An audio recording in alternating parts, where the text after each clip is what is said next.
ఇరాన్‌లో ప్రస్తుత పరిస్థితి ఇలా ఉంది. ఇంటర్నెట్ పూర్తిగా పనిచేయడం లేదు. మొబైల్స్ పనిచేయడం లేదు. అనేక ప్రాంతాల్లో కరెంట్ ఆగిపోయింది. ఇది కేవలం నిరసనను అణిచేందుకు అయితే ఇంటర్నెట్ మాత్రమే ఆపేవారు. కానీ విద్యుత్, కమ్యూనికేషన్, నెట్వర్క్‌లు అన్నీ ఒకేసారి ఆపితే అర్థమేమిటి? ఇది సాధారణ బాల నిర్ణయం కాదు. ఇది సైనిక స్థాయి చర్యకు ముందే కనిపించే సంకేతం. ఆధునిక దేశాల్లో ఎయిర్ డిఫెన్స్ వ్యవస్థలు పవర్ గ్రిడ్ మీదే ఆధారపడి ఉంటాయి. పవర్ కట్ అంటే రక్షణ బలహీనంగా ఉందని అర్థం. ఇరాన్‌లో ప్రస్తుత పరిస్థితి చాలా దారుణంగా ఉంది. అక్కడ ఉన్న ప్రజలందరూ రోడ్డు మీదకి వచ్చి గవర్నమెంట్ అగెనిస్ట్ గా ప్రొటెస్ట్ చేస్తున్నారు. ఇదే సమయంలో పాత యువరాజు రజా పహ్లావి అనే అతను ప్రజలకు ఇచ్చిన పిలుపు ఇలా ఉంది: బయటకు రండి, కదలండి, ఇదే మన చివరి సమరం అని. ఇది క్యాజువల్ పొలిటికల్ స్టేట్మెంట్ కాదు. ఇది ఒక సింబాలిక్ కాల్ టు యాక్షన్ అని అర్థం. ఇప్పుడు దేశ పరిస్థితిని లాజికల్ గా చూడాలి. ఇరాన్ లో ఇప్పటికే ఎకనామిక్ ప్రెషర్ వల్ల అక్కడ ఉన్న యువతంతా నిరుద్యోగంలో ఉండిపోయింది. రోజువారీ జీవితం చాలా కష్టంగా మారింది. కొన్ని దశాబ్దాల నుండి అక్కడ ఉన్న మహిళలపై ఉన్న ఆంక్షలకి అపోజ్ చేస్తూ పెద్ద ఉద్యమాలు చెలరేగాయి. చాలా రోజుల నుంచి అక్కడ రీసెంట్ ఇయర్స్ లో ప్రొటెస్టులు, లోకల్ కాన్ఫ్లిక్ట్స్ చాలా జరిగాయి.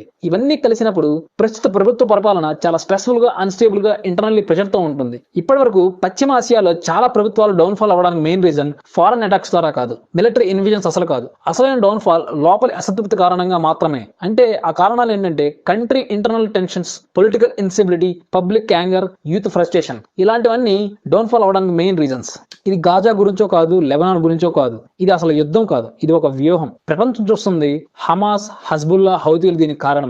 కానీ తెర వెనుక ఉన్న అసలు పేరు ఒకటే: ఇరాన్. ఇరాన్ ప్రభుత్వ ఆధీనంలో ఉన్న కీలక వ్యవస్థలే అసలు టార్గెట్. అవి ఏంటంటే న్యూక్లియర్ మౌలిక వస్తువులు, సైనిక స్థావరాలు, ప్రోక్సీ నెట్వర్క్లు. అంటే హమాస్, హజ్బుల్లా లాంటి గ్రూపులు ఇరాన్ నేరుగా యుద్ధం చేయకుండా ఈ గ్రూపుల్ని ముందుకు పంపించి యుద్ధం చేయిస్తుంది అని అర్థం.